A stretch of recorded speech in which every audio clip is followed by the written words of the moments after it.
the most treacherous weather. As our moms here in Poland would say, usually in the springtime and autumn, because when the seasons are changing, you don't really know how to dress. Is it cold? Is it warm? No one knows. Let me get ready first.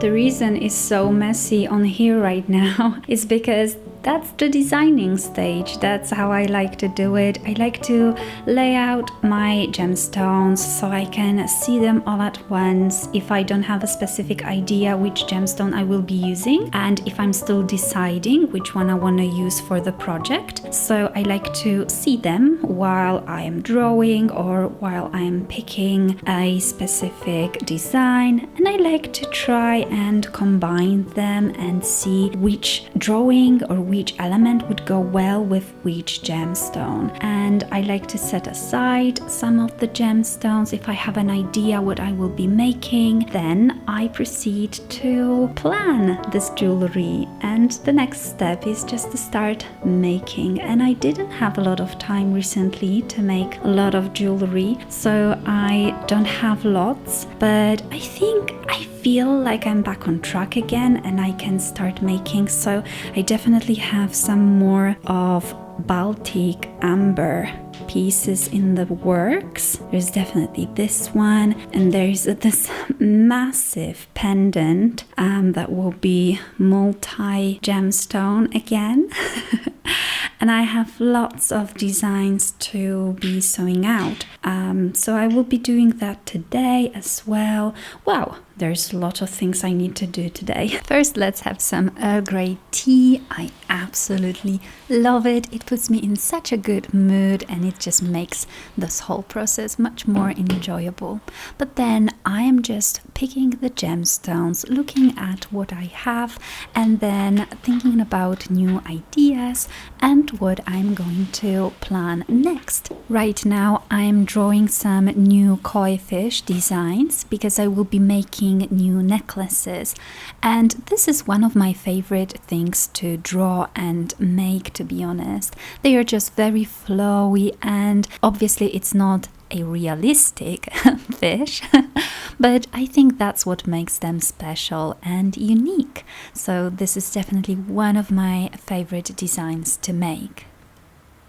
By the way, I got the most beautiful malachite at the gem show in Krakow. I absolutely love the shape. It's beautifully finished on both sides and it will make a fantastic pendant, and I think the prong setting would be the most suitable for this one. Hopefully I'll be able to show you in one of the videos how I do that. It's very not complicated, but I've always wanted to try this type of setting, and I think this stone will be perfect for that. You often ask me how I get my designs, where I get these drawings from, like how they become jewelry.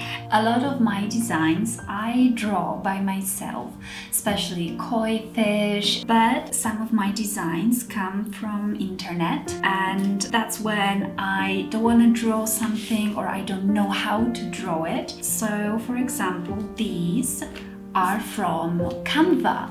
There are services online where you can get a license and you can just get these designs. Sometimes you pay a subscription to use them, and sometimes you can just pay for a specific design, just a single use, or it could be commercial use. Sometimes there are different prices. But I just really like Canva. This isn't sponsored or anything.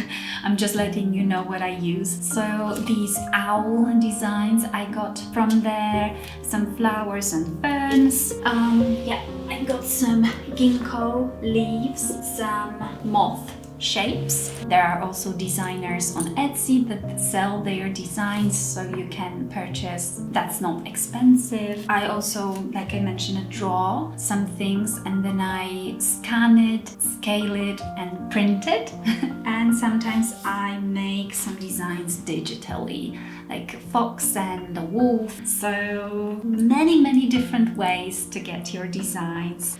I've been practicing flush setting and learning star setting, and honestly I have no idea why I waited so long with this. I guess I just let the procrastination win, but anyway, this is so much fun and I've been really enjoying this, so I totally recommend you trying this out. Don't be intimidated because it's actually much easier than you think. It does require practice and you have to learn how to do it. But I would say among other techniques that are out there, this really isn't that difficult. I don't know what I was thinking. But learn on my mistakes and don't procrastinate with this. Anyway, so the tools I'm using, right? Because you might be interested what you need to learn it. So far, I've been trying out hand push graver. This one's from GRS.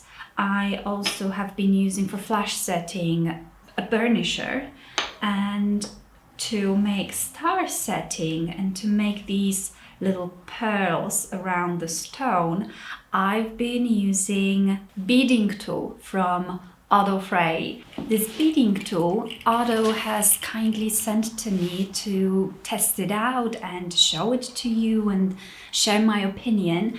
And I don't have a lot of opinions right now because I only just started using it, but so far I am very impressed. Like, it's very precise, it does what it's supposed to do, and what I like the best is so I tried experimenting with textures and I've noticed that it doesn't necessarily have to be used only for star setting and making little beads for stone setting. You could actually just do it to create little textures on the metal. So instead of soldering little balls on the metal on the surface, you could create it by engraving a little bit, by pushing out some of the silver and then creating a little ball out of it. I love it. And because I make all of those koi fish designs, I started thinking that perhaps I could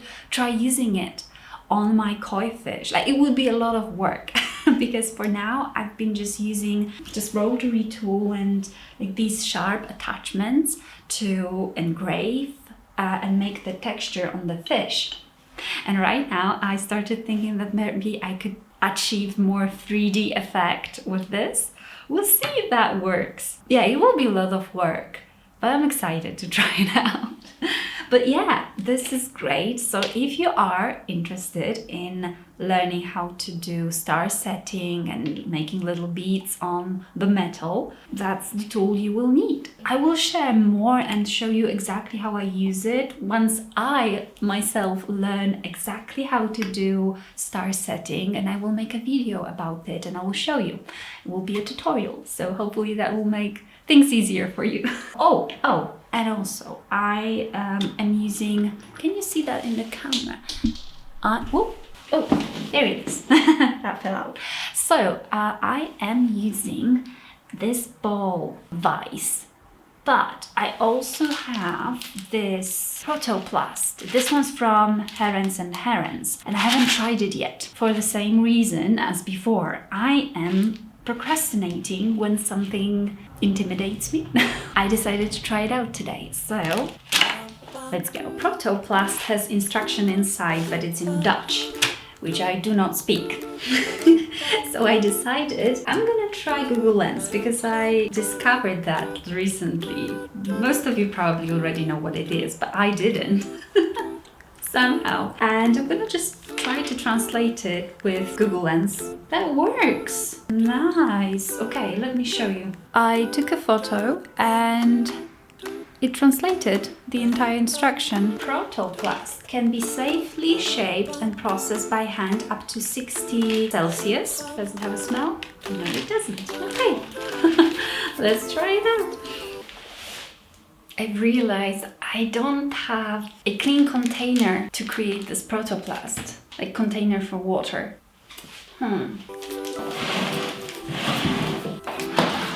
Oh no. So I just discovered my tumbler that I put on the side just for a moment, and I obviously forgot about it. And the shot inside is completely rusted. It's not a problem because it's actually easy to clean if you just tumble it for a while. Don't forget about your tumblers. Don't leave water inside.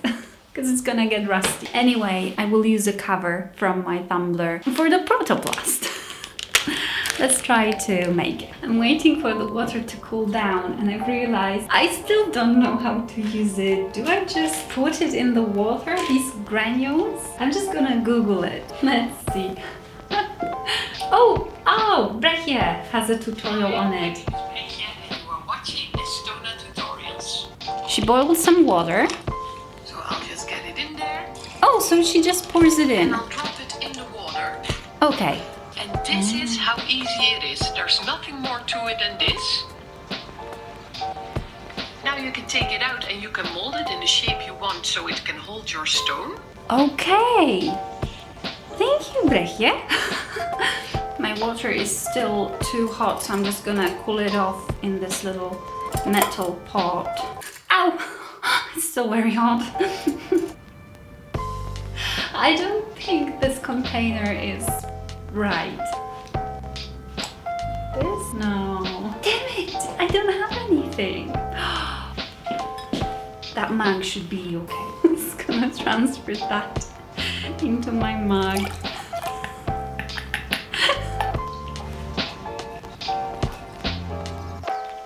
Okay, I think that's 60 Celsius, not centimeters. Let's throw some in. Oh, okay. Okay. It's interesting. I can't seem to be able to get rid of all of the white balls. Like, it's not completely transparent in my case. I don't know if it's because I've used the wrong water temperature or what, but it is very soft and I can secure my metal in it. Well, it's probably something I did wrong, despite it being so easy. You know, sometimes something can be easy, but don't be too hard on yourself if you're like me and you still make little mistakes. It's completely fine. Okay, it sits well inside. Okay, and now it's gonna get hardened, so I'll be able to work with it.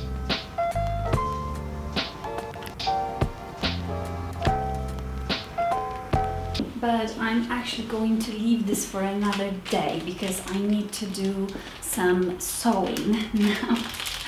I took my time with this, so I ran out of time. So let me just get that. Oh, this is 10 kilograms. No kidding.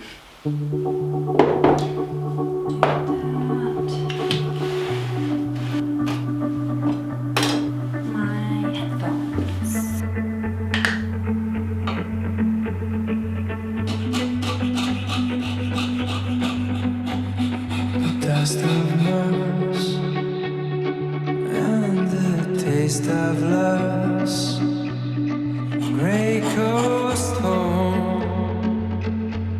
The merchant's words have that wildest child. He could lost in time. I finished sewing for today. I think I am going to go home now. It's after 5 p.m. and I still have some work to do on the computer, so probably that will be all for today. I hope you enjoyed this video, this vlog. Let me know your thoughts in the comments as always, and yeah, thank you so much for watching, and I will see you in the next one. Bye!